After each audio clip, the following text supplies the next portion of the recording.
This weekend, I want us to continue our series on God's amazing promises. Over 7,000 of them in Scripture.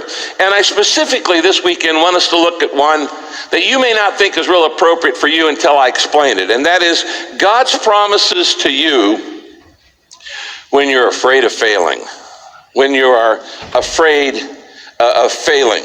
Now, you may not think that that's a problem with you, but we don't always realize how big a deal it is.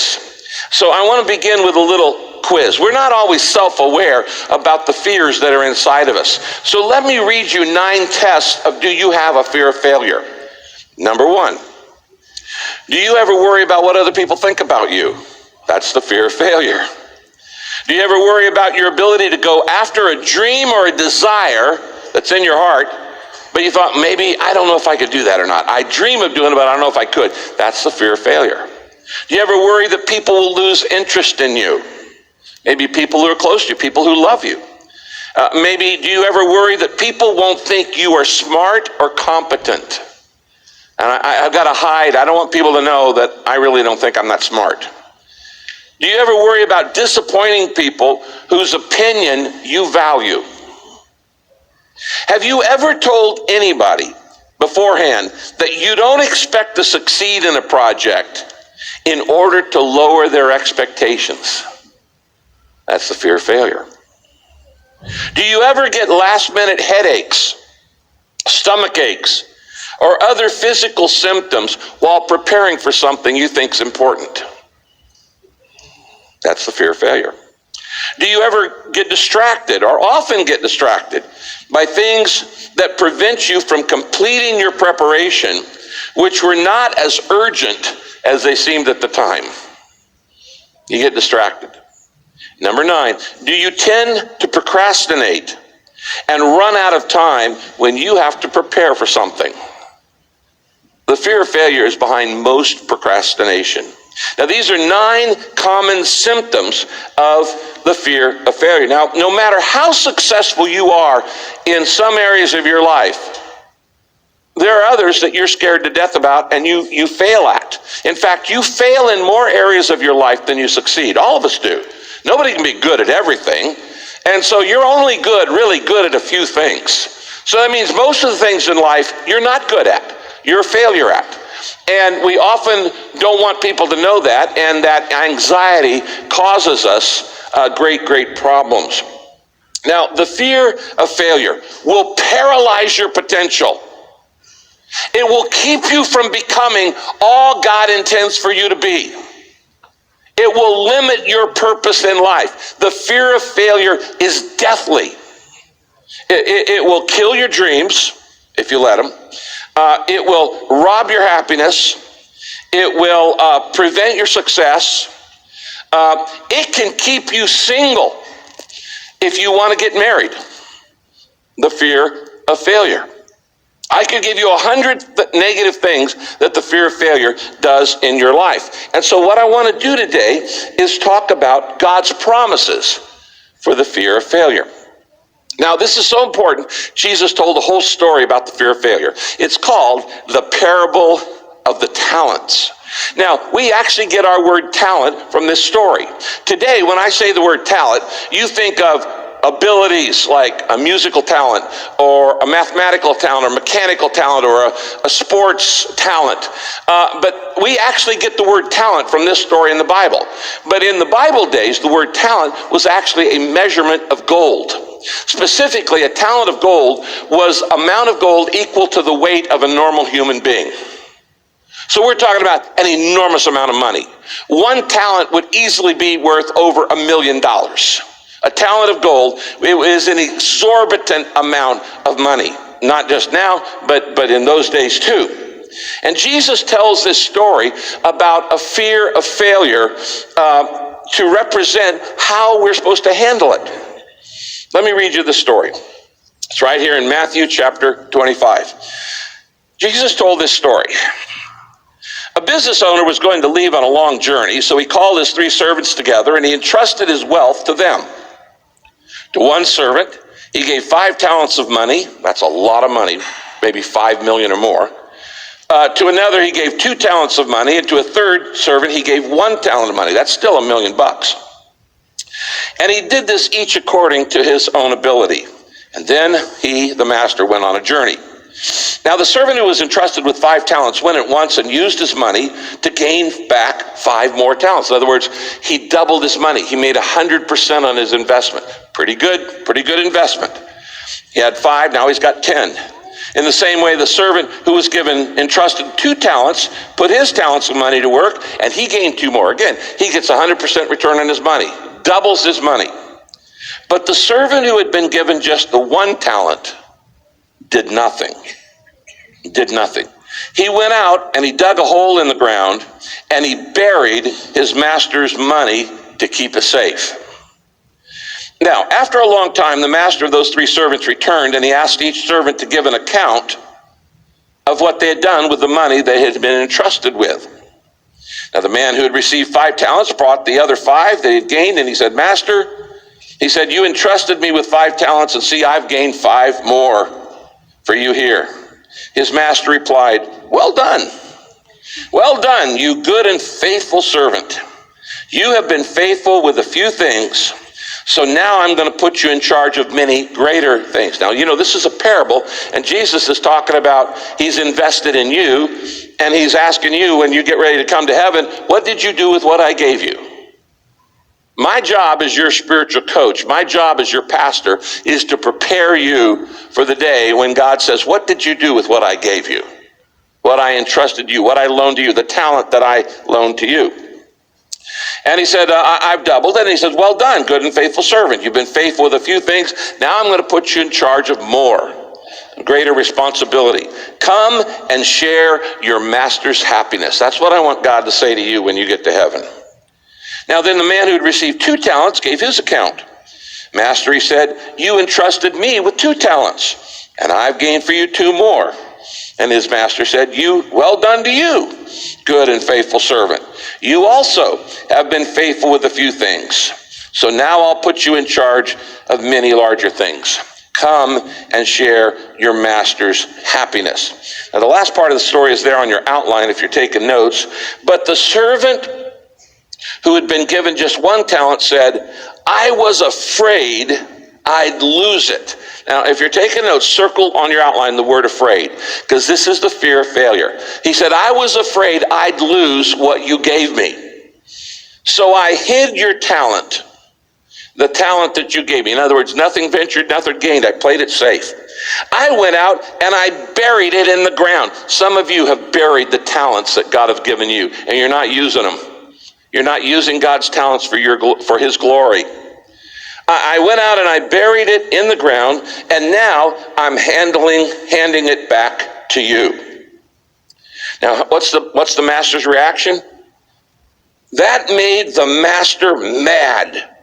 And he said, "You lazy and wicked servant." He said, "You should have at least put it in the bank where it would gain some interest." He goes, you didn't even put it in the bank. You just hid it in the ground. He said, "But you did nothing with what I gave you." Okay, everybody look up here just a minute. My greatest fear in life would be that you stand before God someday and God says, you did nothing with what I gave you. You did nothing with the talent I gave you. You just used it on yourself. You didn't make a difference in the world. You didn't make the world a better place. You didn't serve anybody else. You just served yourself. You did nothing with what I gave you. It is my responsibility to make sure that doesn't happen to you, and it is your responsibility to make sure that doesn't happen to you too. He says, "You did nothing with what I gave you." So the master, this is God, says, "I'm taking back the 1 talent I gave you, and I'm going to give it to the man who multiplied the 10 talents that I gave him. To those who use well what I give them, they will be given even more." Now, this is a principle of the universe that God has established. Whatever you use well in life, God will give you more of it. If you use your time well, God will give you more time. If you use your money well, God will give you more money. If you use your energy well, God will give you more energy. If you use the talent that he's put in you, he will give you more talent. On the other hand, if you don't use it, you'll lose it. talent that sits on the shelf rots. It wastes. It goes away. And you lose it. And God says, I'm going to give it to the guy out there who's using the 10 talents. Now he's going to have 11. This is a principle of the universe.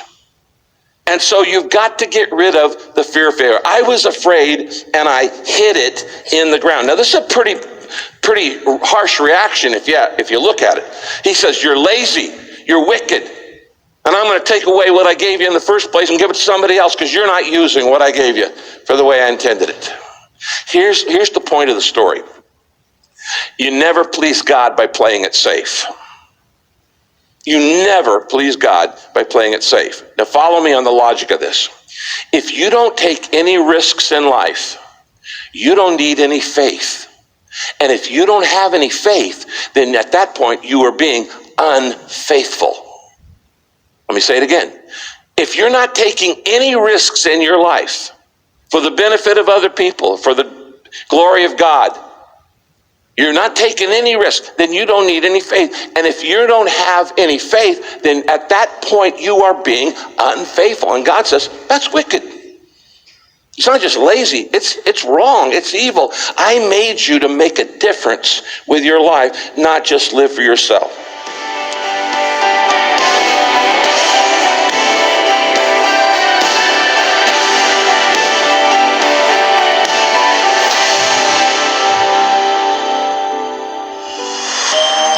Hi, this is Rick, and thanks for joining me today. You know, this month on Daily Hope, we're offering to send you a special copy of my book called The Purpose of Christmas. I wrote this book to help you come to a deeper understanding of God's love for you by explaining the three purposes of Christmas that were announced by the angel at the birth of Jesus. The angel announced a time of celebration. I bring you good news of great joy. Salvation, for unto you is born this day in the city of David a Savior who is Christ the Lord, and reconciliation, peace on earth, goodwill toward men. Daily Hope is a 100% listener-supported ministry, so if you can help us continue to spread the good news through this broadcast, I'd appreciate any gift that you can send. I'll send you the hardback edition of this book, The Purpose of Christmas, as our special thank you for your gift of support to Daily Hope Ministry.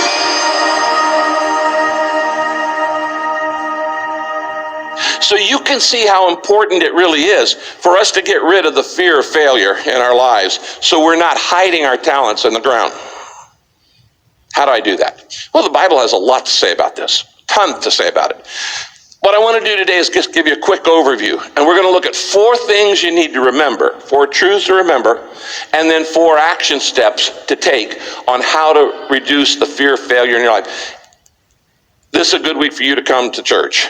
Take out a pencil and write these down, because I don't want you ending your life and having God say to you, you did nothing with what I gave you. You didn't use it the way I intended you to do. So what God gives you is his gift to you, those talents. What you do with your talents is your gift back to God. So how can I neutralize the fear of failure in my life? Well, first, there are 4 things you need to remember. Write these down. Number 1, first thing is to remember is that everybody fails in many ways. That's a fear reducer. When I realize I'm not the only one. Everybody, every single person in the world fails in many, many different ways. The failure rate of human beings is 100%. No one is perfect. We are all flawed. If there was a club for failures, we could all join. We're all qualified to join a club for failures. If at first you don't succeed, you're normal. If at first you don't succeed, you're human. If at first you don't succeed, welcome to the human race. Everybody fails in many ways. Now here's what the Bible says. James chapter 3, verse 2. We all stumble in many ways. How many of you have ever stumbled? Can I see your hands? All right, that's 100%. How many of you have ever stumbled in public in front of other people? Can I see that? Has anybody ever stumbled like at a graduation? You know, you're walking across stage and you fall. All right, a few of you, God bless you. All right. Any of you ever stumble at your wedding? Anybody stumble at their wedding? A couple people here, all right. Now, what happens when we see somebody stumble? They're walking across stage and they fall flat on their face. We wince. We all sympathize when people stumble. Why? Because we've all done it. And we all know how humiliating and how painful it is to stumble publicly in front of other people. Everybody stumbles. We've all stumbled in many ways, so we identify with them. Ecclesiastes chapter 7, verse 20 says this: there is no one on earth who always does what is right all the time and never makes a mistake. We all stumble. You know, in baseball, if you only strike out 7 out of 10 times, you're a superstar. That means if you're batting 300, which means when you go to bat, 7 out of 10 times you strike out, you're the guy who gets paid $300 million. Why? Because even superstars strike out more than they get on base. If you're in the NBA, you're a basketball player, if you make 50% of your shots, you're LeBron James. You're a superstar. That means you miss half the time. And that makes you the best, because you only miss half the time. And so the Bible tells us that everybody fails in many ways. So welcome to the club. It's not a big deal. We overstress the importance of failure. Failure is not a big deal. Everybody fails every day of their life in many ways. Number 2, remember, no failure is final unless I give up. No failure is final unless I give up. Now, failure is not fatal. It's not going to kill you. It's not terminal. It's not deadly. Failure is not fatal, and failure is not final unless you choose to go, okay, I'm giving up. I'm not even going to try. And that's your fault. The fact is, the fear of failure is far worse in your life than failure. Failure is not a big deal. But the fear of failure is a really big deal. It's worse than failure. You fearing failure is worse than actually failing. Why? Because failure is a one-time shot, but fear of failure just goes on and on and on. It haunts you for hours and days and weeks and months and even years. The fear of failure can haunt you your entire life. Failure is short-term. Fear of failure is long-term.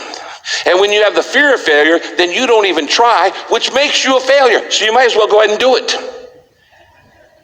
Did you follow the logic of that? Okay? If you fear it, you're not even going to try, which means you're going to fail. So the fear just guaranteed, it was a self-fulfilling prophecy. Now, here's one of my favorite verses in the Bible, Proverbs 24, verse 16. For even though a righteous man falls 7 times, he rises again. Now, what I like about this is it says even good guys stumble. Even righteous people fall. Even godly people make mistakes. He's saying the righteous people fall. And they don't just fall once, they fall 7 times. What makes a righteous person righteous? They get back up. They don't stay down. This is the quality of resilience. Bounce back ability. And he's saying, if you want to be a righteous woman of God, you want to be a righteous man of God, one of the things you got to learn is resilience, which means you're going to stumble, but you get back up.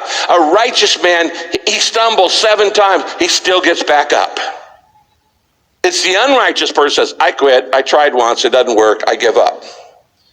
You see, there are a lot of factors in your life that are beyond your control that can cause failure. But if you get back up again, who knows what's going to happen? I did a study this week of famous failures who kept going and wouldn't quit. I could give you about 100 of these people, but let me just give you a few, because history books are filled with biographies of people who failed and failed and failed and failed, but would not give up. And then they succeeded. Here are a few of them.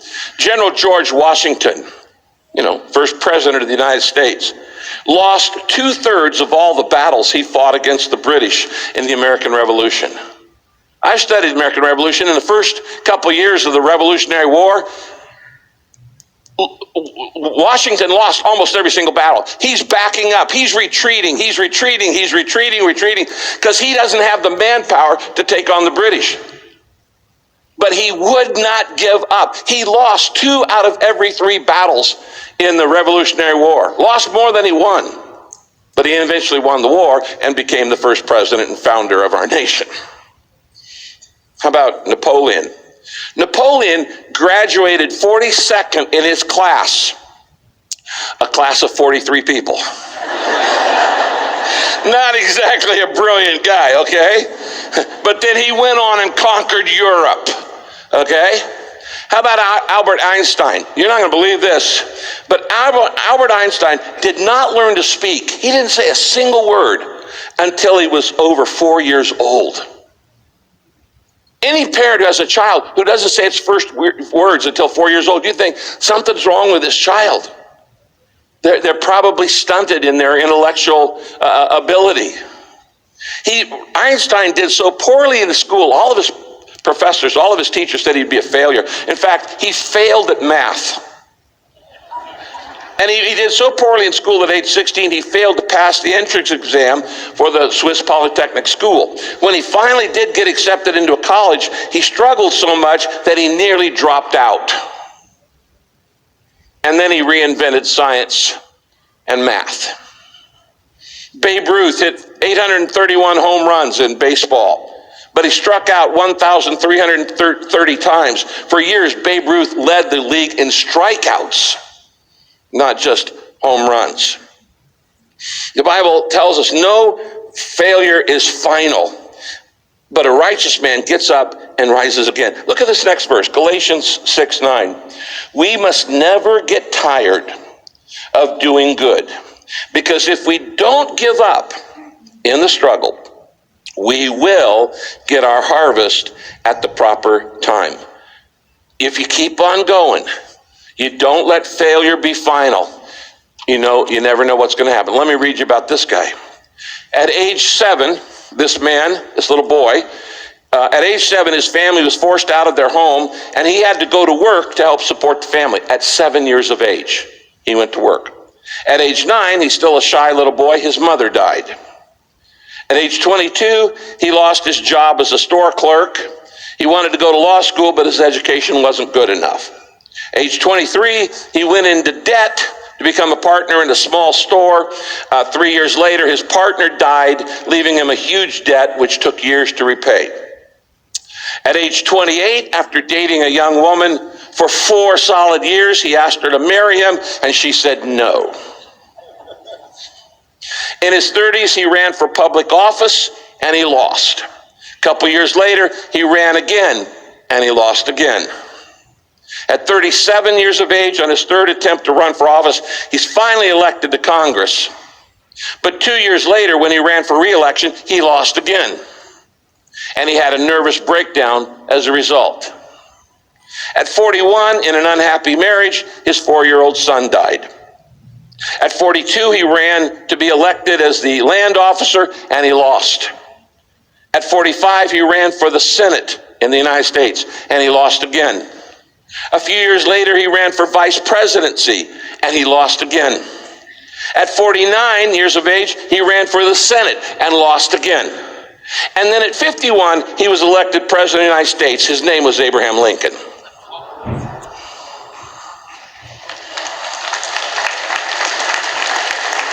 What if Lincoln had said, I'm just going to give up on the first time I ran for office? He lost like 8 or 9 times before he finally was elected president of the United States and saved the Union and saved the history of America.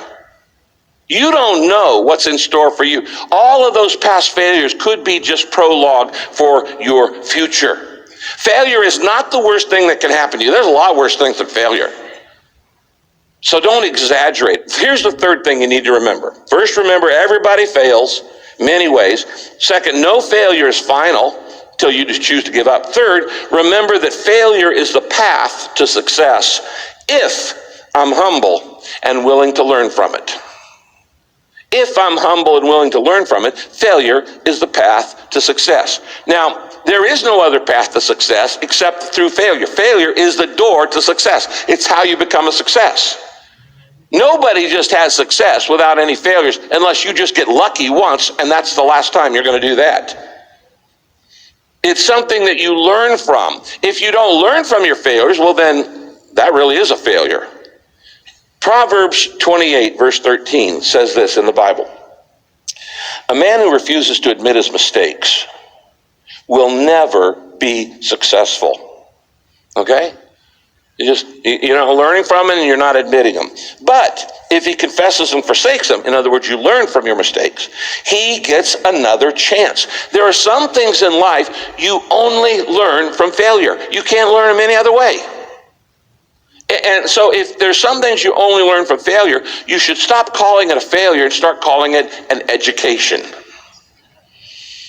Some of us are highly educated.